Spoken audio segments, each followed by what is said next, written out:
Bank Indonesia mencatat posisi cadangan devisa Indonesia akhir September 2016 tercatat sebesar 115,7 miliar US dollar.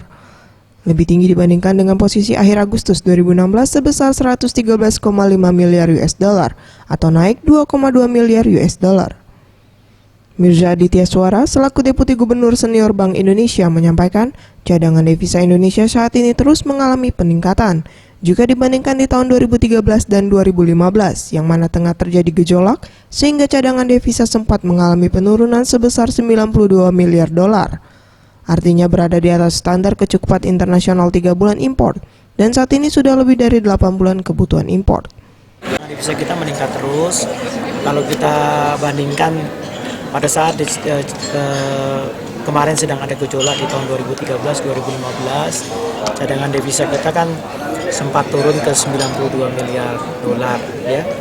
Sekarang kan angka terakhir yang sudah diumumkan itu kemarin diumumkan kan cadangan devisa sekitar 115 miliar dolar ya.